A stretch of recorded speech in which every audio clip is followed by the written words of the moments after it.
Must be held in Bangladesh with the participation of all political parties, including the Awami League. মার্কিন কর্মকর্তারা স্পষ্ট ভাষায় জানালেন উগ্রপন্থা দমনে ভারত আমেরিকা বহুদিন ধরে একসঙ্গে কাজ করছে। তাই বাংলাদেশের জন্য গরম বার্তা হলো, এই অঞ্চলে ভারত এবং আমেরিকা কোন রকম জঙ্গি কার্যকলাপ সমর্থন করবে না। বিশ্লেষকরা বলছেন বাংলাদেশকে এতিম বানিয়ে ভারতের পাশে দাঁড়ালো আমেরিকা।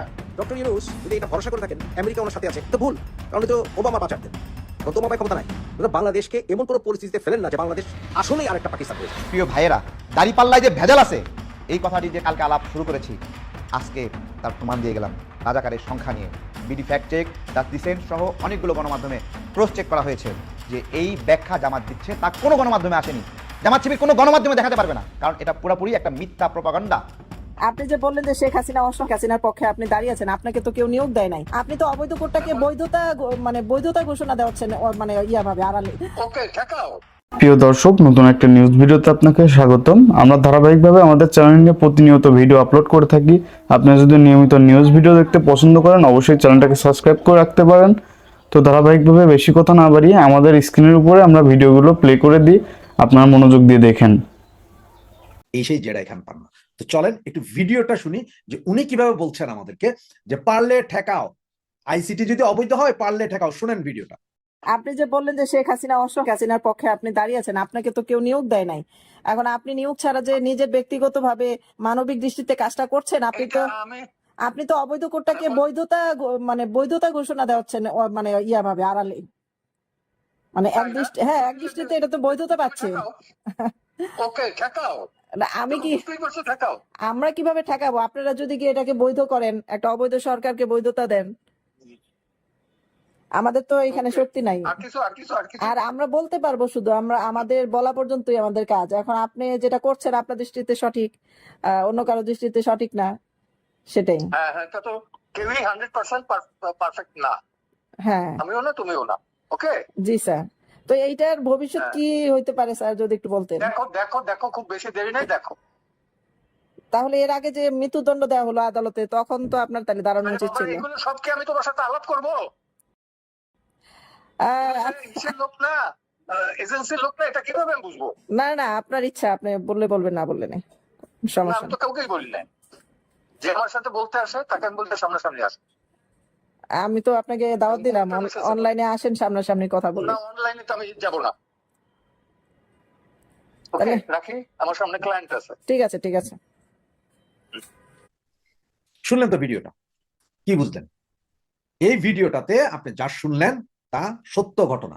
এবং আপনাকে আমি প্রথমে যেই ছবিটা দেখেছেন, মানে জেডাই খান পান্নার ছবি দিয়ে, এরপরে বাকি পুরো কথার রেকর্ডিং উইদাউট এনি কাটিং, সরাসরি র ভিডিওটা শোনালাম, যেখানে যে ফোন করেছে ফোনের সেই উপরে স্যারের নাম্বার লেখা ছিল, এটাও দেখলেন। যে মহিলা কণ্ঠটা সেটাও আমাদেরই। তাহলে ওনাকে যখন এই মহিলা জিজ্ঞেস করলেন, তখন উনি কি বললেন শুনতে পারছেন? শুনুন, দেখুন, বুঝুন, এবং পরবর্তীতে বলুন যে কেন আমরা জেডাই খান পান্নার পেছনে উঠে পড়ে লেগেছি। এই জেডাই খান পান্না, এখন অনেকে বলছেন যে না, উনি তো ওই সেনাবাহিনীর যে 25 জন আছেন ওনাদের পক্ষের আইনজীবী হবেন, এই সেই হবেন। আবার উনি বিভিন্ন জায়গায় এখন বলে বেড়াচ্ছেন যে উনি শেখ হাসিনাকে মজলুম ভেবেছেন তাই দাঁড়াচ্ছেন। শেখ হাসিনা কি ভয়ে কাঁপছে? শেখ হাসিনা কি ওনাকে বলেছে যে স্যার আমি খুব ভয়ে ভীত, আমারে বাঁচান? এটা তো বলে নাই। তাহলে উনি কেন শেখ হাসিনাকে? আর উনি রাষ্ট্রের নিযুক্ত আসামি পক্ষের আইনজীবী, রাষ্ট্র নিযুক্ত। তাহলে রাষ্ট্র যে ফাইলপত্র দিবে, রাষ্ট্র এই ধরনের যেসব ফাইলগুলো দিবে সেগুলো নিয়ে উনি লড়াই করবেন। উনি তো নতুন কোনো ফাইলপত্র আনতে পারবেন না।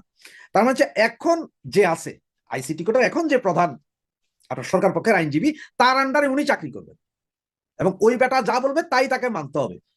স্যার কি যা বলতে পারবেন যে আমি কোরআনে শপথ করিয়া বলিতেছি যে যাহা বলিব মিথ্যা বলিব, মিথ্যা সত্য বই মিথ্যা বলিব না, 1 ইঞ্চিও মিথ্যা বলিব না, আপনার এই আইসিটি কোড ভুয়া, এটা বলবেন? আপনাদের এই আইন ভুয়া, আপনারা যে বিচার করেছেন সেটা ভুয়া, আপনারা যেভাবে ফাঁসি দিয়েছেন এগুলা আইনের দায়রায় পড়ে না, এই কথা কি উনি বলতে পারবেন? সবচেয়ে বড় কথা কি জানেন? এই যে আপনার এবি পার্টির যে সভাপতি, এবি পার্টির সভাপতি ফুয়াদ না, ফুয়াদ সেক্রেটারি, সভাপতির নামটা ভুলে গেছি, কি মঞ্জুর বা কিছু একটা এরকম নাম। গতকালকে সে একটা টক শোতে সরাসরি বলেছেন যে জেডাই খান পান্না প্রথম থেকেই চেয়েছিলেন প্রধান প্রসিকিউটর হওয়ার জন্য আইসিসি ট্রাইব্যুনালের, এবং উনি হইতে পারেন নাই বিধায়, যার কারণে উনি আবার মুক্তিযোদ্ধা এই সেই বলা মানে ফুটেজ খাওয়ার জন্য উনি এইসব করেছিলেন।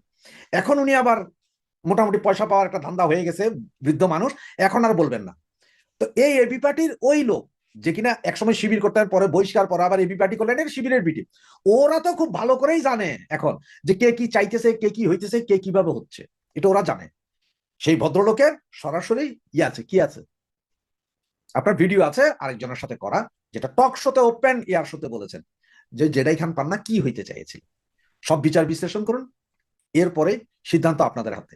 এই বৈঠকে মার্কিন কর্মকর্তারা স্পষ্ট ভাষায় জানালেন, উগ্রপন্থা দমনে ভারত আমেরিকা বহুদিন ধরে একসঙ্গে কাজ করছে। তাই বাংলাদেশের জন্য গরম বার্তা হলো, এই অঞ্চলে ভারত এবং আমেরিকা কোন রকম জঙ্গি কার্যকলাপ সমর্থন করবে না। এজন্যই হয়তো বিশ্লেষকরা বলছেন, বাংলাদেশকে এতিম বানিয়ে ভারতের পাশে দাঁড়ালো আমেরিকা। ট্রাম্পের নতুন রাষ্ট্রদূত ভারতে সার্জিও গর দিল্লিতে এমন কিছু কথা বলেছেন যেটা হুট করে মগজে ধরবে না, কিন্তু আমাদের জাতীয় নিরাপত্তা উপদেষ্টা খলিলুর রহমান ঠিকই তার দিল্লি সফরকালে তা হাড়ে হাড়ে টের পেয়েছেন এবং তীব্র চাপ অনুভব করেছেন। দিল্লি বৈঠকে এমন কি হয়েছে, কেন মার্কিন রাষ্ট্রদূত হঠাৎ যোগ দিয়েছিলেন খলিল দোভাল দ্বিপাক্ষিক বৈঠকের দ্বিতীয় পর্যায়ে? দোভাল নিশ্চয়ই এই হঠাৎ আগমনের কথা জানতেন, সার্জিও গরের আগমনের কথা, কিন্তু আমাদের উপদেষ্টা খলিল কি তা জানতেন? মনে হয় না। এই বৈঠকেই সার্জিও গরের কথা শুনে কি মনে হলো না যে আমেরিকা বাংলাদেশকে এতিম বানিয়ে দিল?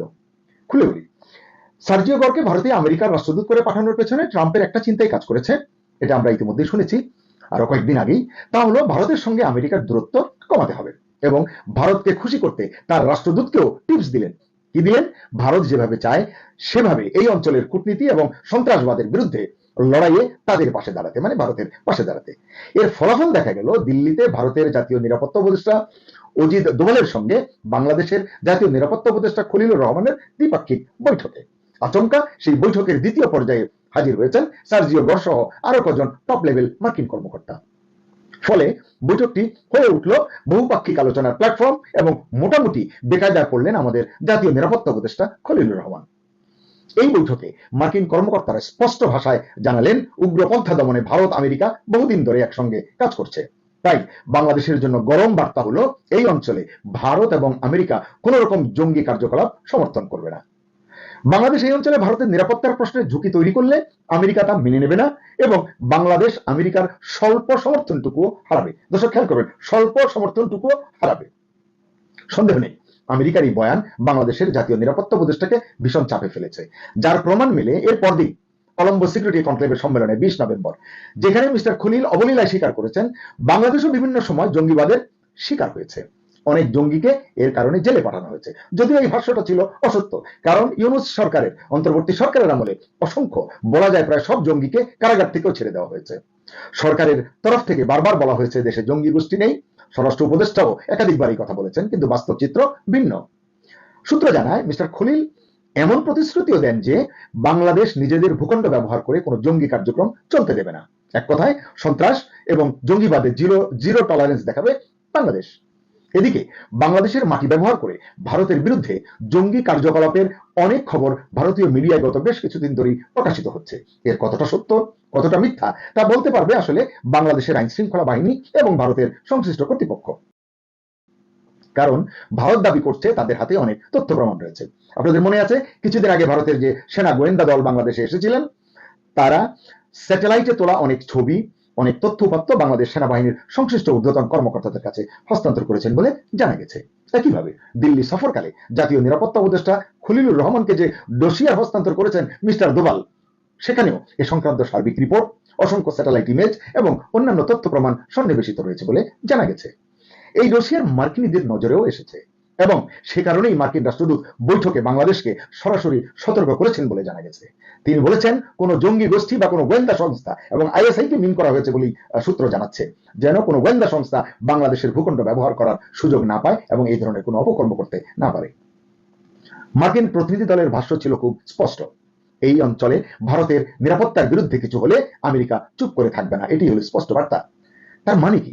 মানে হচ্ছে, ভারত এখন এই অঞ্চলের আমেরিকার প্রিয় সন্তান, বাংলাদেশ অগ্রাধিকার তালিকা থেকে অনেক নিচে নেমে গেছে, এটি বোঝা যাচ্ছে। এজন্যই হয়তো বিশ্লেষকরা বলছেন, বাংলাদেশকে এতিম বানিয়ে ভারতের পাশে দাঁড়ালো আমেরিকা। আসলে সবই রাজনীতি, এবং এই রাজনীতিতে শেষ কথা বলে কিছু নেই। এই তো কিছুদিন আগেও ট্যারিফ নিয়ে যে ভারত ও আমেরিকা প্রায় মুখোমুখি দাঁড়িয়ে গিয়েছিল, মিস্টার মোদীর বিচক্ষণ নীরবতায় এবং প্রয়োজনীয় বিকল্প উদ্ভাবনের ফলে সেই আমেরিকাই আবার ভারতের সঙ্গে সম্পর্ক পুনর্নির্মাণে উদ্যোগী হয়েছে, মনোযোগী হয়েছে। ভারত আমেরিকা সম্পর্কের এখন যে সমীকরণ মানে বর্তমানে, তাতে ভারতকে এড়িয়ে আমেরিকা যেমন এই অঞ্চলে দাদাগিরি করবে না, তেমনি বাংলাদেশের সঙ্গে সম্পর্কটাও এখন আর আগের মতো গুরুত্বপূর্ণ ভাবছে না আমেরিকা, এমনটি বলছেন বিশ্লেষকরা। সহজ ভাষায় বললে এই পরিস্থিতিতে বাংলাদেশ অটোমেটিক্যালি সাইডলাইন হয়ে গেছে বা সাইডলাইন হয়ে যাচ্ছে, কারণ চীন ভারত প্রতিযোগিতাই এখন ট্রাম্পের মূল অগ্রাধিকার। বিশ্লেষকরাও বলছেন আমেরিকার কাছে বাংলাদেশ এবং ইউনুসের চেয়ে এখন ভারত মহাসাগরীয় অঞ্চলে চীনের প্রভাব কমানোর কৌশল, যৌথ অবস্থান এবং পথ চলা মানে ভারত আমেরিকা অনেক বেশি গুরুত্বপূর্ণ। একইভাবে বাংলাদেশে নিযুক্ত মার্কিন রাষ্ট্রদূত ব্রেন্টকেও ট্রাম্প দায়িত্ব দিয়েছেন চীনের সঙ্গে ইউনুস সরকারের অতি মাখামাখি যেন কমিয়ে আনতে তিনি ভূমিকা রাখেন। ইতিমধ্যেই বাংলাদেশ যে পাকিস্তানের পদাঙ্ক অনুসরণ করে পথ চলছে, এটি নিয়ে অনেক আলাপ আলোচনা হয় চারিদিকে, আমি বাড়তি কথা বলতে চাই না। পাকিস্তানের মতো ইউনুস সরকারও চীনা প্রতিরক্ষা সরঞ্জাম ক্রয়ে উদ্গ্রীব হয়ে আছে, আগ্রহী হয়ে আছে, এটা আমেরিকা মানতে পারছে না। আপনারা জানেন অতি সম্প্রতি যে চীন থেকে 26,400 কোটি টাকার প্রতিরক্ষা সরঞ্জাম কেনার যে ইউনুস সরকারের যে সিদ্ধান্ত, এতে ভেজায় নাকশ হয়েছেন ডোনাল্ড ট্রাম্প। এরই ঝাঁজ টের পেয়েছেন নিরাপত্তা উপদেষ্টা খলিল এবার দিল্লি বৈঠকে। নয়তো অজিত দোভালের সঙ্গে খলিলুর রহমানের দ্বিপাক্ষিক বৈঠকে এভাবে সার্জিও গর তার টিম নিয়ে ঢুকে যেতেন না এবং ভারত সীমান্ত ঘিরে বাংলাদেশ, পাকিস্তান এবং চীনের কোনো তৎপরতার দিকে আঙুল তুলতেন না এবং প্রকারান্তরে বাংলাদেশকে এতিম বানিয়ে আমেরিকা ভারতের পাশে দাঁড়াতো না। তাহলে কি দেখা যাচ্ছে? সব মিলিয়ে এটি কি বোঝা যাচ্ছে যে বাংলাদেশ এখন চাপে পড়েছে? কারণ ভারত তার মেসেজ দিয়ে দিয়েছে, নিরাপত্তা নিয়ে তারা আর ছাড় দেবে না, এটি তারা বলছে। রাজনাথ সিং হুঙ্কার ছুড়েছেন, মার্কিন যুক্তরাষ্ট্র ভারতের পাশেই আছে, এটি এখন স্পষ্ট। তার মানে বাংলাদেশ এখন ভয়াবহ কূটনৈতিক চাপে পড়েছে। এবং এর আরো অর্থ যদি আমরা খুঁজি, ওয়াশিংটনের দৃষ্টিতে বাংলাদেশ এখন আপাতত সাইড স্টোরি, ভারত হলো মূল ক্যারেক্টার। তাই বাংলাদেশকে খুব হিসাব করেই সামনে এগোতে হবে। দাঁড়িপাল্লায় যেরকম প্রতারণা করা যায়, তেমনি জামাতও একটি প্রতারক দল। এবং কেন আমি এই জামাতের বিরুদ্ধে লাগলাম? ভাইয়েরা, যেই দিন আমরা গণঅভ্যুত্থানের পরে বিজয় উৎসব করছিলাম, তখন দেখে দেখে মুক্তিযুদ্ধের স্মৃতি বিজড়িত স্থানগুলো আঘাত করছিল জামাত শিবিরের লোকেরা। মুজিবনগরের কথা জানেন, মেহেরপুরে, সেখানে মুক্তিযুদ্ধের স্মৃতি বিজড়িত স্থানের একটা ছবি দিচ্ছি, এইভাবেই ভেঙে মাটির সঙ্গে মিশে দেয় জামাত শিবিরের লোকেরা। আরেকটা ভিডিও দিচ্ছি, এখানে দেখেন। এই ভিডিওটা দেখেন, আপনারা বুঝতে পারবেন যে জামাত শিবির রাজাকারের প্রজন্মগুলো তাদের বাপেদের পরাজয় এবং আত্মসমর্পণ মানতে পারছে না।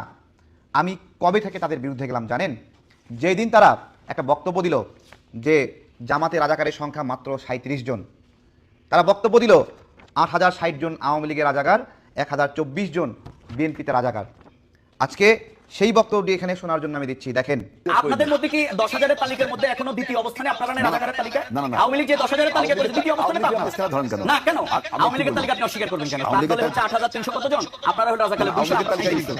এ কত বড় জালিম, নিমক হারাম, যেই বিএনপি এদেরকে জায়গা দিছে, ধানের শীষ নিয়ে নির্বাচন করার সুযোগ দিছে, আজকে আইসা বলতেছে যে বিএনপিতে রাজাকারের সংখ্যায় দ্বিতীয়, আর আওয়ামী লীগকে তো 1 নম্বরে বলছেই। আজকে সেই তথ্যটি তুলে ধরব। 2019 সালে রাজাকারের সংখ্যা নিয়ে একটি গবেষণা হয়, সেইখানে মাত্র 10,789 জনের নাম আসে। সেইখানে জীবিত রাজাকারদের মধ্যে প্রসিদ্ধ রাজনীতিবিদ 78 জন জামাত শিবিরের নাম আসে, যে জামাতের 78 জন প্রসিদ্ধ রাজনীতিবিদ যারা এখন ফোকাসে আছে তাদের নাম এসেছে। সেইখানে বাকি যারা রাজাকার, সেই রাজাকাররা কোন দলের, তাদের রাজনৈতিক পরিচয় প্রকাশ করা হয়নি। যে 78 জনের নাম আসছে, সেই 78 জনের পাশে লেখাও হয়নি যে এরা জামাতের। বেসিক্যালি জামাতের বর্তমানের পদে ছিল যারা, তাদের মধ্যে 78 জন ছিল এইখানে। সেই সংখ্যাটাকে জামাত উল্টায় দিয়ে লিখেছে 37 জন মাত্র জামাতের রাজাকার। ফ্যাক্ট চেকিং প্রতিষ্ঠান ডিসেন্টের পক্ষ থেকে বলা হয়েছে জামাত শিবিরের ছড়ানো এই গুজবটি পুরোপুরি মিথ্যা। 2019 সালে জামাত তখন একটা ফটোকার্ড তৈরি করে, সেই ফটোকার্ডে তারা লিখে 8,060 জন আওয়ামী লীগ যারা রাজাকার, 1,024 জন বিএনপি যারা রাজাকার, মাত্র 37 জন জামাতের। তারা এই ফটোকার্ড বানিয়ে ছড়িয়ে দেয়। ঠিক তখনই বিডি ফ্যাক্ট চেক প্রতিষ্ঠান এটাকে কাউন্টার দিয়ে এটা যে মিথ্যা, এইরকম কোনো তালিকা রাজাকারের তালিকায় নাই তা প্রচার করে। সেই সময় লজ্জায় এবং মাথা নিচু করে জামাত শিবির সেটা প্রচার বন্ধ করে। কিন্তু গণ অভ্যুত্থানের পরে এই যে আমরা বিজয় অর্জন করলাম, সেই ফাঁকে তারা সেই আলাপ আবারও ঢুকে দিয়ে গেল যে রাজাকারের সংখ্যায় 8,060 জন আওয়ামী লীগ, 2 নম্বরে আছে বিএনপি 1,024 জন এবং 37 জন, এবং জামাত শিবিরের আলোচকরা বিভিন্ন আলোচনা গিলেই এই মিথ্যাটা বলে। আমার একটা প্রশ্ন ছিল, এর আগে আমি করেছিলাম, যে আওয়ামী লীগের যদি রাজাকারের সংখ্যা বেশি হয়, বিএনপি যদি 2 নাম্বার হয়, জামাত শিবিরের অনুসারী যারা আছো, গোলাম আজমের অনুসারী যারা আছো, তোমরা কেন রাজাকার শব্দ বললে মন খারাপ করো? কেন? আমরা যখন রাজাকারের নাতিপুতি বা এই ধরনের আলাপগুলো আসে, তখন জিজ্ঞাসা হয় যে রাজাকার ছিল 1971 সালে, ঠিক এই সময়ে এসে এই শব্দটা প্রাসঙ্গিক কেন? ভাই রে ভাই, যখন কেউ বলে গোলাম আজমের বাংলায় বৈষম্যের ঠাঁই নাই, গোলাম আজমের বাংলা যখন বলে, তখন তো আমাদেরকে ধরেই নিতে হয় যে সে যেহেতু গোলাম আজমের অনুসারী, গোলাম আজমকে আদর্শ মনে করে, আর গোলাম আজম যেহেতু এই বাংলাদেশকে মানে না, গোলাম আজম যেহেতু বাংলাদেশকে স্বীকৃতি দিতে দেয় নাই, গোলাম আজমরা যেহেতু এদেশের নারীদেরকে ধর্ষণ করেছে, গোলাম আজমরা যেহেতু শিশুদেরকে হত্যা করেছে, গোলাম আজমরা যেহেতু পাকিস্তানিদেরকে দেখিয়ে দিয়েছে কোথায় কোথায় মুক্তিযোদ্ধাদের পরিবার আছে, তাদেরকে হত্যা করেছে, বাস্তবতা হলো পাকিস্তান এখান থেকে 1000 কিলোমিটার দূর থেকে যুদ্ধ করতে এসেছে। এখানে তাদের 7 দিন টিকার কথা না, 7 দিনের মধ্যেই পরাজয় হওয়ার কথা, কারণ দূরত্ব অনেক বড়। তাদেরকে 9 মাস ধরে টিকিয়ে রেখেছিল এই জামাত শিবির রাজাকার। বলবেন তখন শিবির নামে সংগঠন ছিল না। শিবির নামের সংগঠনটি সেই সময় সেই ছাত্র সংঘ নামে ছিল। সেই সংঘ আজকে শিবির হয়ে যায়, নাম বদলিয়ে তারা আজকে দেশপ্রেমিক হওয়ার চেষ্টা করছে। কিন্তু বাস্তবতা দেখলাম তাদের মূল টার্গেট মুক্তিযুদ্ধ, এবং গণ অভ্যুত্থানের পরে তারা প্রত্যেকটা মুহূর্তে বলার চেষ্টা করলো মুক্তিযুদ্ধের চেতনা আর খায় না। তারা মুক্তিযুদ্ধের চেতনা, স্পিরিট, আমাদের দেশ জন্মের যে ঘটনা, সেটাকে বস্তা পচা ঘটনা বলে উল্লেখ করতে থাকলো। এবং তাদের একজন বক্তা আজহারি সাহেব তিনি বললেন রাজাকার শব্দটি আগে ঘৃণার ছিল, কিন্তু এটা নাকি এখন সম্মানের। এই লজ্জা আমরা কোথায় রাখবো? কার বক্তব্য ওয়াজ আমরা বছরের পরে বছর শুনেছি যে এই কথাটা বলে গেল যে রাজাকার শব্দটি সম্মানের। আজহারি হুজুর, এদেশের হাজারো বিপদে আপদে আমরা এই দেশ ছেড়ে চলে যাই নাই। আপনি কিন্তু ওয়াজের ময়দান ছেড়ে বাংলাদেশ থেকে বিদেশে চলে গিয়েছিলেন। আমরা দেখেছি আপনি আসেন, আপনাকে নিয়ে আমরা রাজপথে মিছিল শুনবো, আপনার নিয়ে আরেকটা ওয়াজ মাহফিল শুনবো, আপনাকে কেউ বাংলাদেশে আনতেও পারে নাই। আজকে এসে আমরা যখন লড়াই করে এখানে বিজয় অর্জন করলাম, তখন আইসা বিরাট বড় প্যান্ডেলে ঘোষণা করে দিলেন রাজাকার শব্দটা সম্মানের। প্রিয় ভাইয়েরা, দাড়িপাল্লায় যে ভেজাল আছে, এই কথাটি যে কালকে আলাপ শুরু করেছি, আজকে তার প্রমাণ দিয়ে গেলাম রাজাকারের সংখ্যা নিয়ে। BD fact check, the Dissent সহ অনেকগুলো গণমাধ্যমে ক্রস চেক করা হয়েছে যে এই ব্যাখ্যা জামাত দিচ্ছে তা কোনো গণমাধ্যমে আসেনি। জামাত শিবির কোনো গণমাধ্যমে দেখাতে পারবে না, কারণ এটা পুরোপুরি একটা মিথ্যা প্রপাগান্ডা। আর যেই বিএনপি তাদের জায়গা দিয়েছিল, সেই বিএনপিকে বলতেছে রাজাকারের 2 নম্বরের তালিকায় আছে, আর আওয়ামী লীগ 1 নম্বরের তালিকায় আছে। জামাত শিবিরের বিরুদ্ধে আমি সেদিন থেকে অবস্থান নিয়েছি, যেদিন থেকে তারা 24কে এস্টাবলিশ করার চেষ্টা করেছে, 71-এর বিকল্প হিসেবে, এবং এমনভাবে উপস্থাপন করছে যে নতুন বাংলাদেশ এসে গেছে, 71-এর আর প্রয়োজন নাই। আরে নেমো খারামের দল, নতুন বাংলাদেশই যদি হয়, নতুন পতাকা কোথায়? নতুন বাংলাদেশ যদি হয়, নতুন সংবিধান কোথায়? নতুন বাংলাদেশ যদি হয়, নতুন মানচিত্র কোথায়? নতুন সীমানা কোথায়? নতুন নীতিমালা কোথায়? সেই একই বাংলাদেশ, একই পতাকা, একই মানচিত্র, একই সীমানা আমাদের মুক্তিযোদ্ধারা অর্জন করেছিল। সেইখানে একটা রাজনৈতিক লড়াইয়ে একটা রাজনৈতিক দলকে পরাজিত করে আজকে বয়ান শিখাচ্ছ যে নতুন বাংলাদেশ। তাই তো, নতুন বাংলাদেশে লক্ষ লক্ষ মা বোন ইজ্জত দিয়েছে, আর সেই ইজ্জত কেড়ে নিয়েছ এই রাজাকাররা। নতুন বাংলাদেশ অর্জনে লক্ষ লক্ষ মানুষ শহীদ হয়েছে, সেই নতুন বাংলাদেশ জন্ম দিয়েছে আমাদের মুক্তিযোদ্ধারা, এই রাজাকাররা না। তারা এই মুক্তিযোদ্ধাদের সংখ্যা নিয়েও প্রপাগান্ডা ছড়ায়। জামাতিদের বাবা ছড়িয়ে দিয়েছে মুক্তি মাতে গেলে এই রাজাকারদেরকে ভোট দাও। তাহলে বলেন দাড়িপাল্লা নিয়ে যে ব্যাখ্যা দিয়েছি সেটা